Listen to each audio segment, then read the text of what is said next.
따라하실까요? 예수님은 왜 우십니까? 인생이 뭐냐? 여러 가지 정의가 있다고 제가 늘 말합니다. 그 중에 또 하나를 정해본다면 인생은 눈물로 시작해서 눈물로 끝나는 게 인생이다라고 정리해 볼 수가 있습니다. 어머니 배에서 태어난 순간 너무나 낯선 세상에 뚝 떨어진 그 불안감 때문에 아이는 응애하고 소리를 높여 운답니다. 그렇게 인생은 시작이 됩니다. 사람마다 그 수는 다르겠지만 한평생 돌아보면 울었던 때가 참으로 많습니다. 울고 싶을 때도 많았습니다. 그리고 그렇게 그런 삶을 살다가 결국에는 죽음 앞에 눈물을 흘리며 죽게 되고요. 또 나의 죽음을 보면서 우는 가족들의 눈물을 보면서 죽고요. 또 가족들의 눈물 속에 장사되어 죽는 것이 우리의 인생의 이 땅에서의 마지막 모습입니다. 그러면서 인생은 울면서 시작하고 우는 것을 보면서 끝을 맺는 것, 이것이 바로 우리의 한평생 일생이 되겠지요. 혹시 난 별로 눈물이 없어, 나는 별로 운 적이 없어, 그렇게 생각하신 분이 있을지 모르겠어요. 그러나 조금만 돌아보면 꽤 많이 울었습니다. 예를 들어서 여러분들이 태어났을 때 배는 고픈데 어디 가서 스스로 벌어먹을 힘이 없어서 그냥 울잖아요. 우유 달라고, 젖 달라고 수없이 울었습니다. 그런가 하면 이제 포만감에 젖어서 참을 잡고 났더니 자기도 모르게 똥을 싸놓고 오줌을 싸놓고 있어. 스스로 치우려니 치울 수가 없어 이거 치워달라고 또 울고 불고 했어요. 그런가 하면 몸이 추워도 뜨거워도 내 마음대로 움직일 수 없는 그 상황 속에서 그 어렸을 때 울어 제꼈어요. 적당하게 나 좀 온도 좀 맡아달라고 어머니 들으라고 그렇게 울어 댔지요. 나이가 한 살 한 살 더해지면서 부모님께서는 왜 그리 나에게 원하는 것이 많은지, 이것도 안 했다 야단치고, 저것도 못했다 야단치고, 너는 그것밖에 안 되니, 그렇게 수많은 얘기를 들으면서 마음에 자존심에 금이 가고 상처를 받아 운 적이 한두 번이 아닙니다. 물론 어머니 몰래 울었습니다. 근데 어머니는 그것을 모릅니다. 혹시나 내가 어머니가 한 그 말 때문에 상처를 받아 울면 우리 어머니 말합니다. 울기는 왜 우냐고. 내가 너를 사랑해서 그랬는데 넌 왜 우냐고. 내가 네 아들이 아니면 난 너 그런 말 안 한다고. 그런데 그 말 때문에 또 웁니다.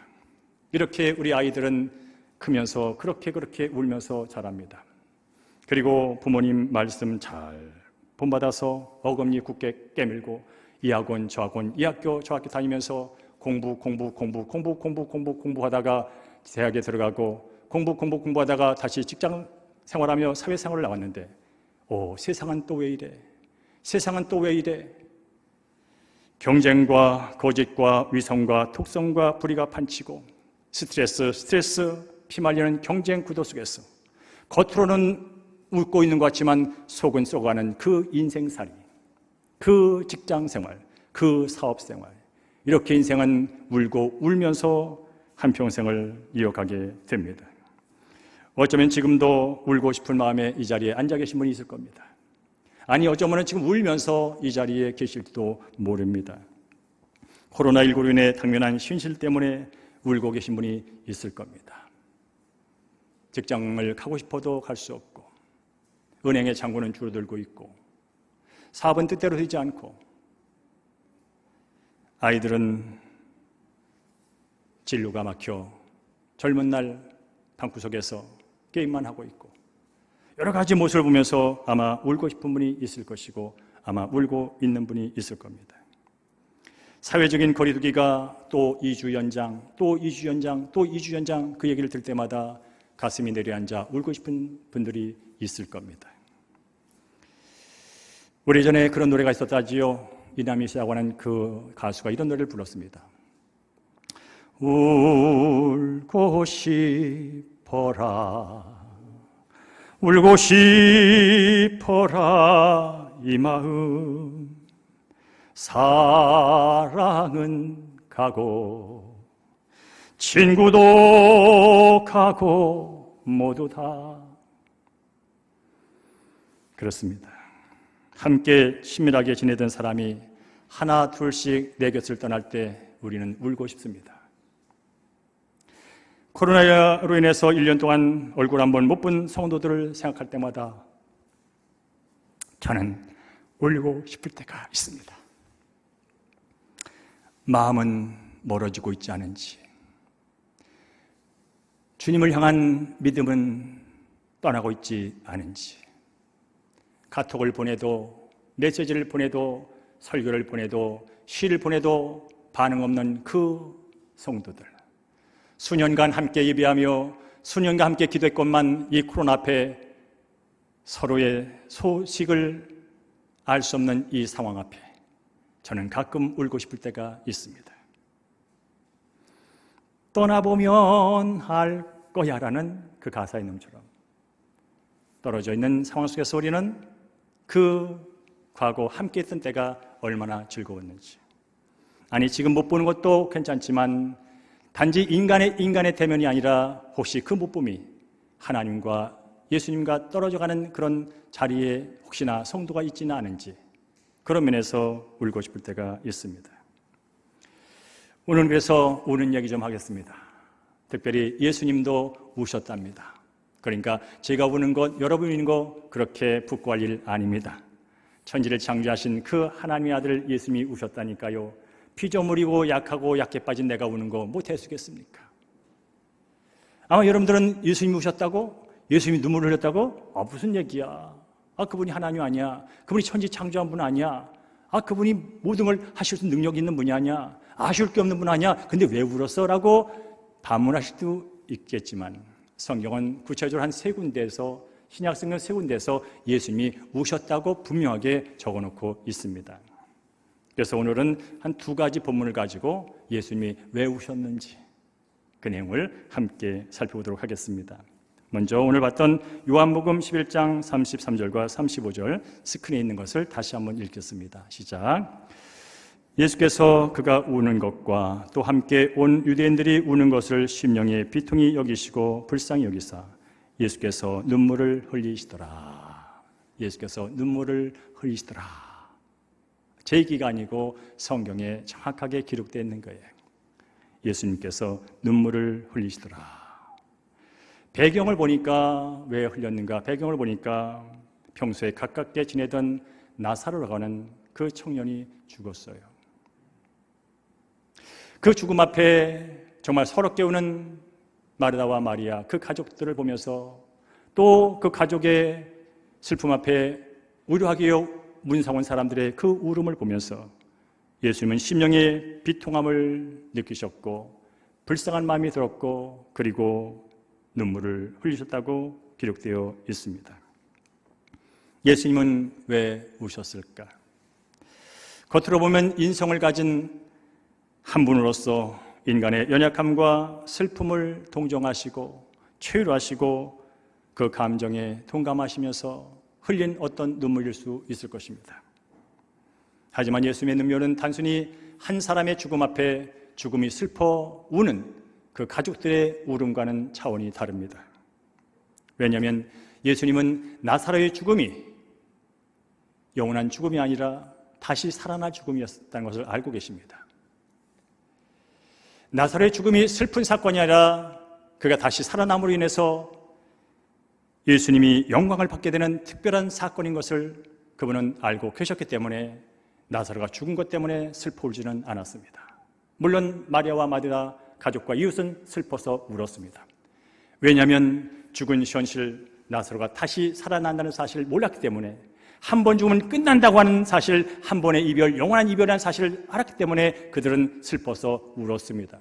그러나 예수님은 단순히 그것 때문에 울지는 않았습니다. 그렇다면 예수님은 왜 우셨을까? 예수님의 울음은 어떤 한 사람의 슬픔을 동정하는 그 마음을 넘어서 죄와 죽음의 권세 앞에 결국 무너져버린 이 인간의 한계를 보면서 비통히 여기셨습니다. 결국 젊었거나 결국 돈이 있거나 결국 높이 살거나 결국은 한번 이 죽음의 문턱을 넘지 못하고 결국은 그 죽음 속으로 들어가는 그 인생들이 불쌍해서 마음이 비통함을 느꼈습니다.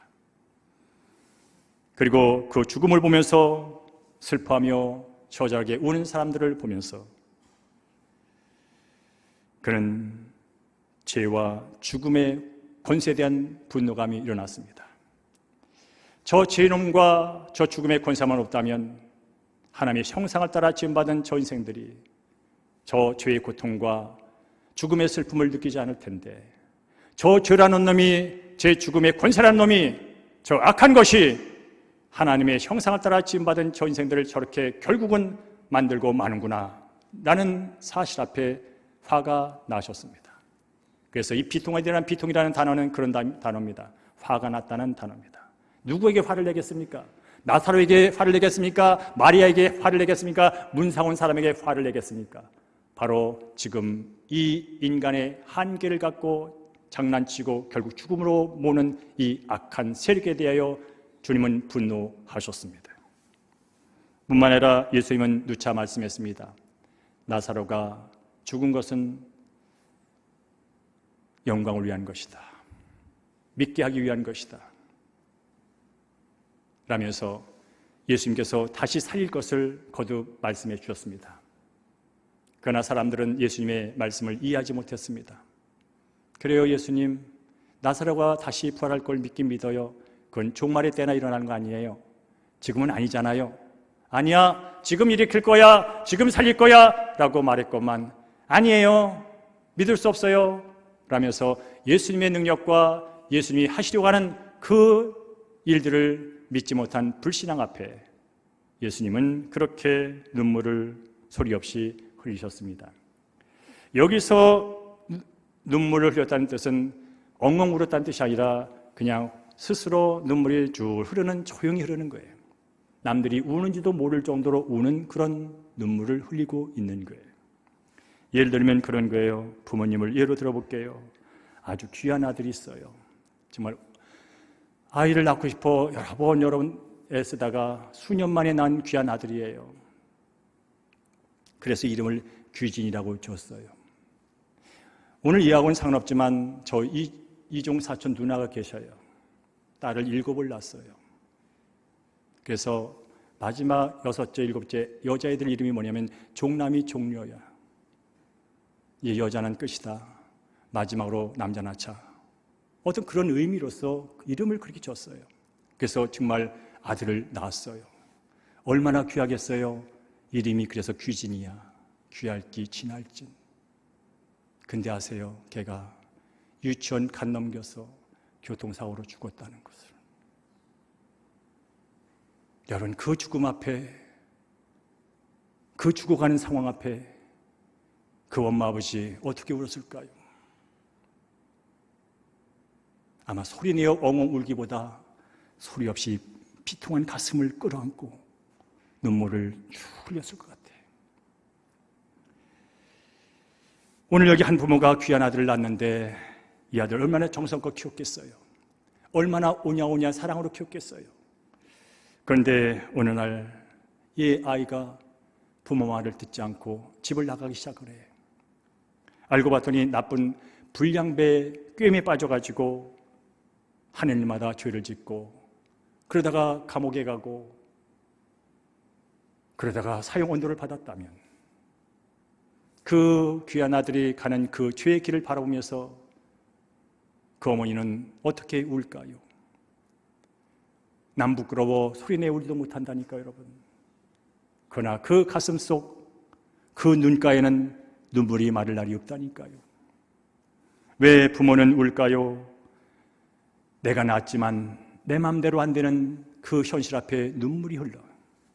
내가 낳고 내가 키웠건만 내 뜻대로 안 되는 그 자녀를 보면서 눈물이 나.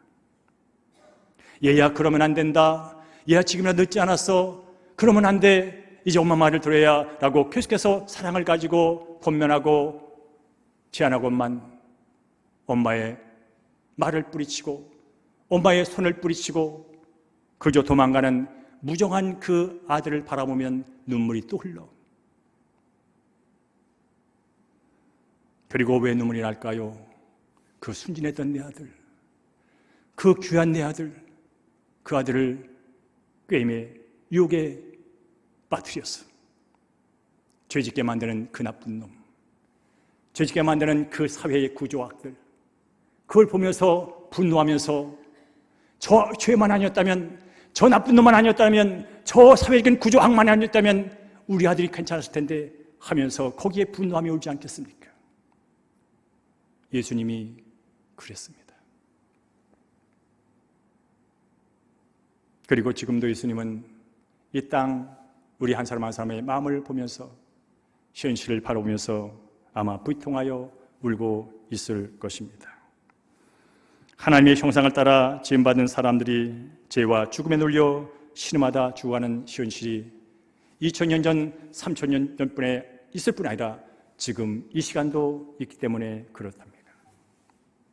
그래서 주님은 지금도 비통한 마음을 가지고 나를 바라보며 우리를 바라보며 그렇게 조용히 눈물을 흘리시고 계실 겁니다.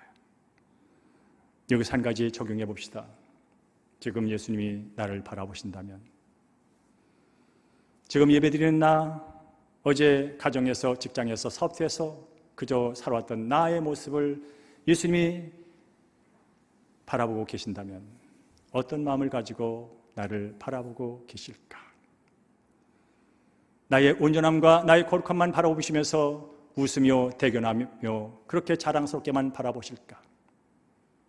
아니면 여전히 내 속에 남아있는 하나님을 알지 못하는 그 영적인 무지 때문에, 그렇게 말씀을 해주고만 알아듣지 못하는 그것 때문에, 그리고 하나님 말보다 오히려 세상의 유혹과 죄의 게임에 넘어가서 세상과 타협하며 살아가는 그 모습을 보면서 분내며 나를 보고 있지는 않을까? 지금도 예수님은 저와 우리 교회와 성도를 보면서 웃으시기도 하지만 어느 면에서는 비통 여기며 바라보고 있는 줄로 믿습니다. 두 번째로 예수님은 어디서 어떻게 울었을까 봤더니 누가복음 19장에 기록되어 있습니다. 우리 함께 41절과 42절을 보겠습니다. 시작. 가까이 오시사 성을 보시고 우시며 이르시되 너도 오늘 평화에 관한 일을 알았더라면 좋을 뻔하였거니와 지금 네 눈에 숨겨졌도다. 아멘. 여기 또 예수님이 우신다고 정확하게 그렇게 놓고 있어요. 이 배경은 이렇습니다. 이제 예수님께서 때가 되어 이제 6월절 맞이하여 예루살렘에 올라와 이제 십자가에 달려 죽는 그 사건 앞에 이제 그분이 성경이 말한 대로 어린 나귀를 삭기를 타고 이제 예루살렘 성이 보이는 언덕에 딱 올라온 순간, 그 예수님 눈앞에 펼쳐진 그 예루살렘의 전경을 바라본 순간 그분은 벌컥 울컥하면서 눈물이 나기 시작하고 엉엉 소리 높여 울기 시작합니다. 여기서 울었다는 것은 방금 전에 봤던 나사로의 무덤 앞에서 조용히 눈물을 흘렸던 그 동사가 아니에요. 여기서 울었다는 단어는 클라이오, 갑작스럽게 벌컥 크게 소리내서 우셨다는 단어예요. 그러면 왜 예수님은 이 예루살렘 성을 바라보면서 갑자기 벌컥 그렇게 소리내어서 남들이 다 알아들 정도로, 왜 우리 예수님 갑자기 저러시지 할 정도로 그렇게 엉엉 우셨을까요? 너도 오늘 평화에 관한 일을 알았더라면 좋을 뻔하였거니와 지금 네 눈에 숨겨졌도다. 무슨 얘기냐면 예루살렘의 뜻은 평화의 성이란 뜻이에요. 하나님이 통치하시기에 평화가 있고 기쁨이 있는 그런 도시. 그런데 그 평화의 성 예루살렘이 앞으로 몇 년 후에 완전하게 파괴되고 황폐해지고 그곳에 살던 모든 주민들은 패당기 쳐서 살육당하고 죽는 그런 일이 앞으로 거기서 일어날 것을 보니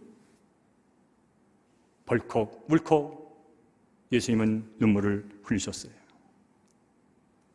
예루살렘아 예루살렘아 선지자들을 죽이고 내게 파송된 자들을 돌로 치는 자여, 암탉이 그 새끼를 날개에 모음같이 내가 네 자녀를 모으려 한 일이 몇 번이나 되냐? 그러나 너희가 원하지 아니하였도다.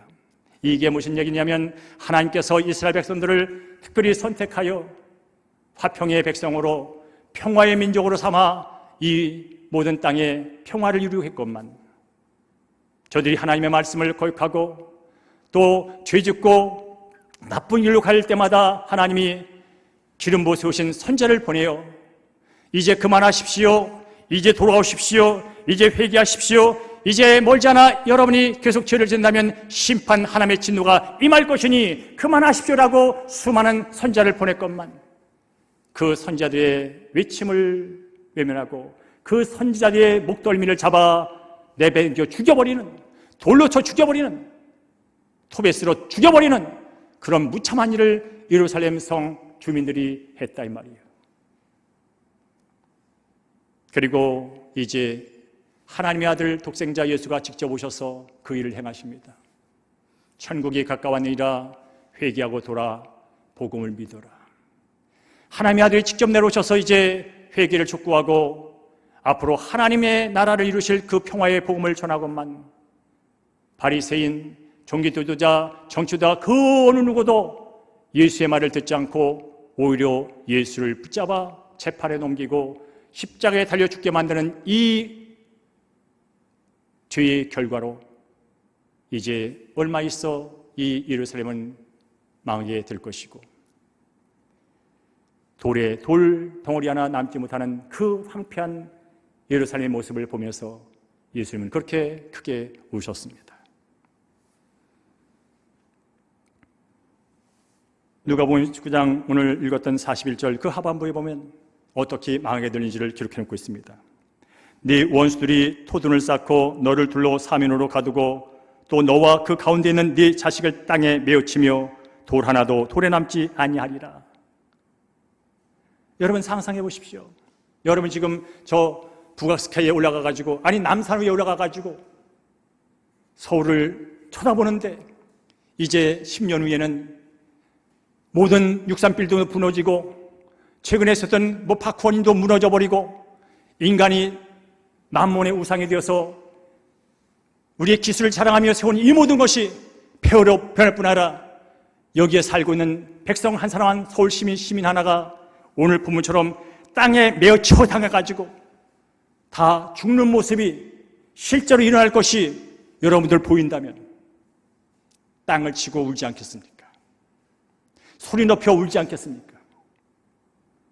근데 더 중요한 것은 죽는지도 모르고 여전히 죄 가운데 살고 있는 그 사실을 또 본다면 더 눈물 나지 않겠습니까?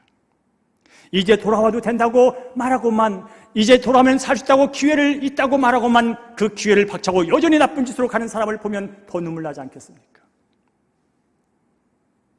예수님이 지금 그런 거예요. 하나님이 그렇게 사랑하여 지금까지 열심을 품고 용서해주고 계속 데리고 왔건만 결국 하나님 자신마저 부인해버리고 십자가에 못 박아 죽이는 저 백성들, 결국은 여러분 아신 것처럼 AD 70년 예수님이 돌아가신 후에 40년도 못 되어 그 예루살렘 성은 로마 군대에 의하여 돌에 돌 하나 남지 않을 정도로 다 파쇄됐고 거기 살던 수십만 그 이스라엘 백성들은 그 자리에서 사륙당해 죽었다는 사실을, 이건 역사적인 사실이에요. 저는 오늘 본문을 묵상하면서 그렇다면 지금 이 시대 이 전 세계의 도시를 바라보는 예수님은 어떤 마음이실까? 이 서울을 바라보는 예수님은 지금 어떻게 계실까? 약육강식의 경제 논리로 동이 서에서 먼 것처럼 극심해지는 경제적인 양극화, 가진 자는 수백억 수천억을 가져도 또 갖고 또 가질 수 있는 경제 구조, 가난한 자는 아무리 노력하고 힘을 써도 먹고 살기 어려운 그런 구조가 지금 한국뿐 아니라 전 세계 상황 속에서 벌어지고 있는 이 사실들, 먹을 것이 없어서 굶는 것이 아니라 자원이 제대로 분배되지 않아서 굶는 이 현실들 보면서 예수님은 어떻게 보고 계실까? 그래도 이번이 기회라고 영끌하고 빗끌하면서 살아보려는 20대, 30대를 보면서 우리 하나님은 어떻게 보고 계실까? 좌와 우의 진영으로 나뉘어 극한의 대립 가운데 말 한마디마다 꼬리 붙들고 늘어지는 이 정치판의 현상을 보면서 주님은 어떻게 보고 계실까? 세상 곳곳에서 하루가 멀다고 일어나는 테러들, 현재 미얀마에서 일어나는 독재자의 무차별한 살육을 보면서 주님은 어떻게 이 도시들을 보고 계실까? 인권이라는 이름으로 하나님 만드신 창조 질서를 무시하고 무너뜨리는 수많은 법들과 구호와 피켓을 바라보면서 예수님은 어떻게 바라보고 계실까? 서울아 서울아, 내가 암탉이 병아리를 품듯 너를 품으려고 얼마나 했는지 아니? 대한민국아 내가 암탉이 병아리를 품듯이 너를 품으려고 얼마나 기다렸는지 아니? 아니 한국교회야 내가 암탉이 병아리를 품듯 너를 품으려고 얼마나 기다렸는지 아니? 예수님은 지금도 죄와 죽음의 권세에 억압당해 신음하면서 죽어가는 인생들을 바라보면서 내가 신음하는지도 모르고 내가 죽어가는지도 모르고 내가 지옥의 문턱에서 오늘 뭘 먹을까, 뭘 마시면 좋을까, 뭘 들으면 좋을까 이리저리 방황하는 하루살이 인생들을 바라보면서 그분은 지금 비통에 울고 있지 않겠습니까?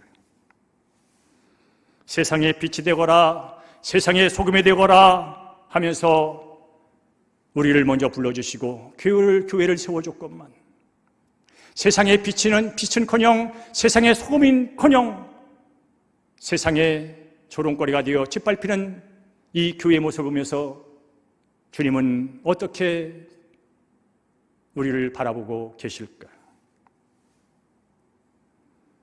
2000년 전 십자가 죽음을 통해 죄와 죽음의 권세를 물리쳤건만 여전히 그 구원의 길을 무시한 채 내가 주인 되어 내가 구원자의 내가 되어 내 마음대로 내가 주인 되어 살아가는 사람들의 면면을 보면서 하나님은 예수님은 비통해하며 울고 계시지는 않을까?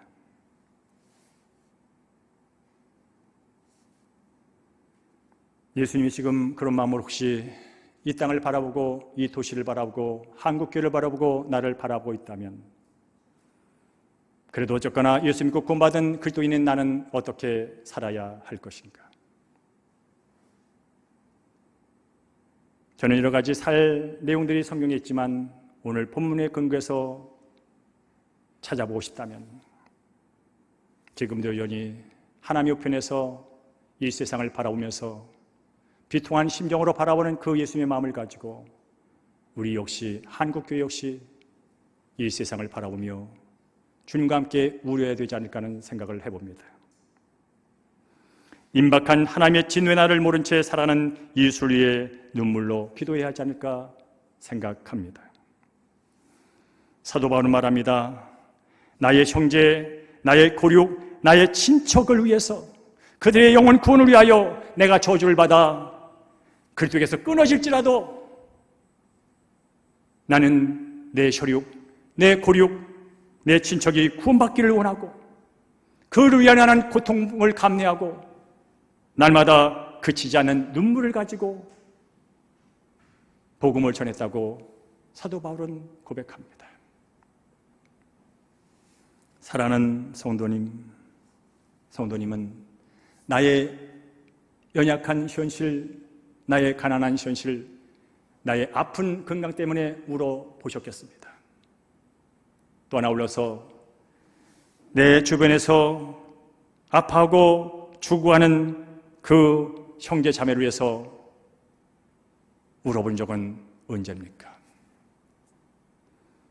예수님을 여전히 거부한 채 지옥문 가까이에서 지옥문이 열리는 순간 그저 자신의 의지와 상관없이 뚝 떨어져 영원한 지옥으로 빠질 그 영혼들을 바라보면서 임박한 하나님의 진노의 날을 깨닫지 못하고 여전히 이것을 취하려고 이것을 넓혀보려고 이것을 잡아보려고 애쓰다가 죽을 그 인생들을 바라보면서 여러분은 울어보셨습니까?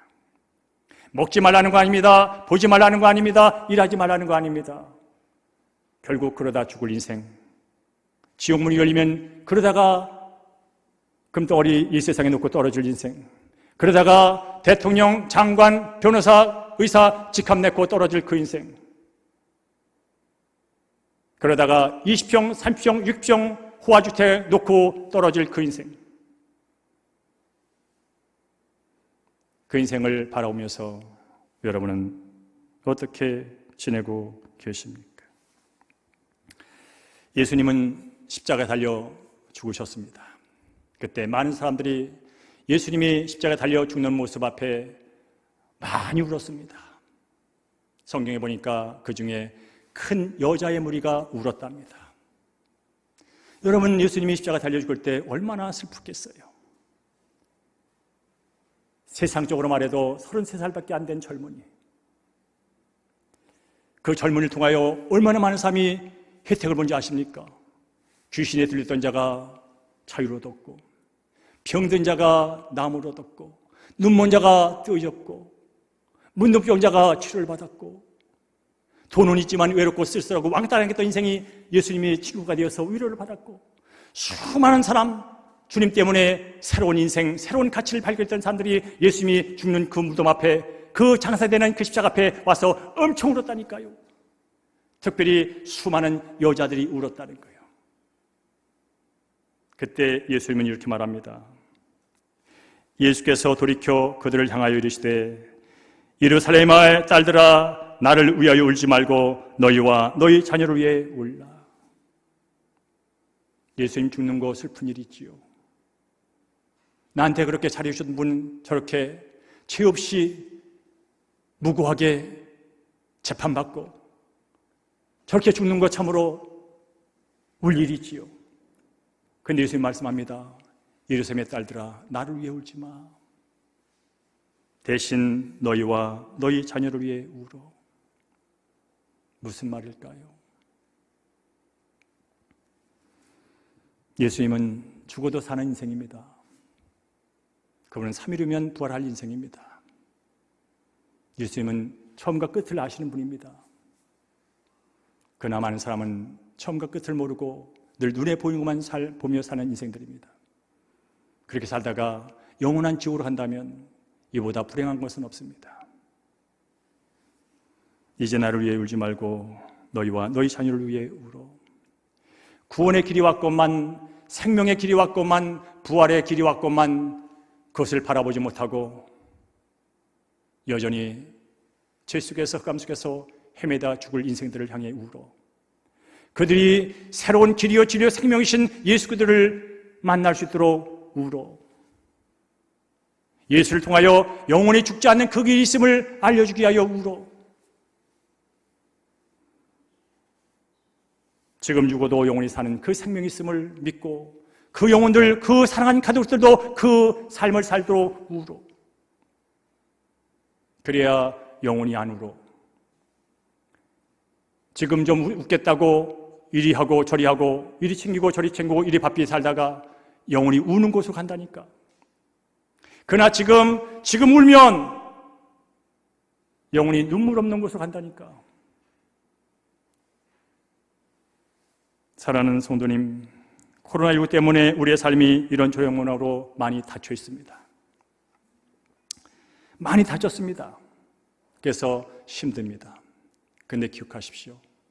삶의 정황들이 많이 닫혔지만 지옥의 문이 닫힌 건 아닙니다. 코로나로 해서 이것저것 다 닫혔습니다. 그렇다고 해서 천국의 문이 닫힌 건 아닙니다. 이걸 똑똑히 보셔야 합니다. 많은 사람은 지금 현실이 닫혔기 때문에 모든 게 닫혔다고 여기면서 거기서 모든 인생을 바라봅니다. 아닙니다. 지금 가게 문이 닫혔어도 지옥 문은 열려있고 지금 가게 문이 닫혔어도 천국 문은 열려 있습니다. 어떤 문을 향하여 가도록 우리는 나와 우리 주변의 사람들을 위해 울어야 될까요? 지금 현실 때문에 닫힌 것 때문에 울다가 영혼이 열린 그 지옥의 문으로 가는 것,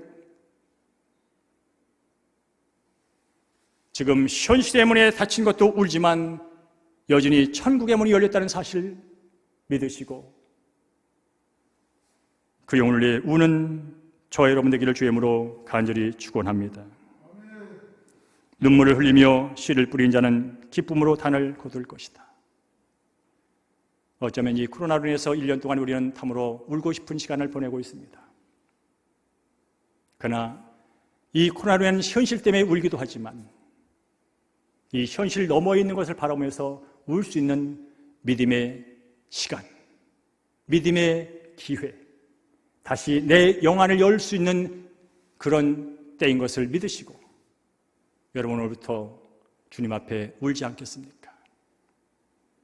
내 영혼 새롭게 해달라고, 내 사랑하는 가족 그 영혼 살려달라고.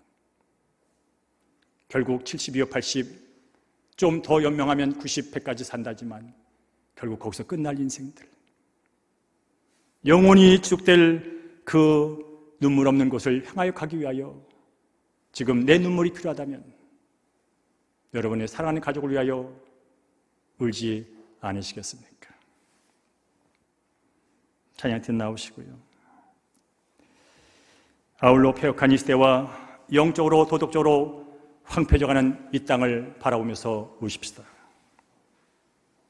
하나님을 떠난 폐역한 백성들이 하나님께 돌아오도록 함께 울면서 기도합시다. 눈물의 기도가 있는 곳에 부흥이 있다고 합니다. 이제 우리가 할 것은 영혼 구원을 위하여 이 폐역한 이 서울과 이 도시들이 새롭게 변화되도록 하여 통곡의 눈물을 흘릴 때가 바로 지금입니다. 오 주여, 돌같이 굳어진 우리의 마음을 부드럽게 하여 주옵소서. 오 주여, 사막처럼 말라버린 내 두 눈 속에 눈물이 흘수록 눈물을 주십시오. 그 기도가 상달되고 그 삶이 이 자리와 우리의 삶 가운데 이어질 때, 그때 심령의 부흥과 영혼의 부흥과 영혼의 구원과 황폐해져가는 이 땅이 새로워지는 놀라운 은혜를 경험하게 될 줄로 믿습니다. 그 날을 기대하시면서 여러분 가능한 한 예배자 나와서 우십시오. 그리고 여러분의 골방에서 주님을 바라보면서 우십시오. 염려와 근심한다고 세상이 변하지 않습니다. 이 사람 저 사람 원망한다고 세상이 변하지 않습니다. 그 영혼이 지옥 가는 게 막히지 않습니다. 오직 한 영혼을 위하여 우리가 눈물 뿌려 그분 앞에 애통하며 기도할 때 하나님께서 구원의 길, 생명의 길, 영원한 길을 열어주실 줄로 믿습니다.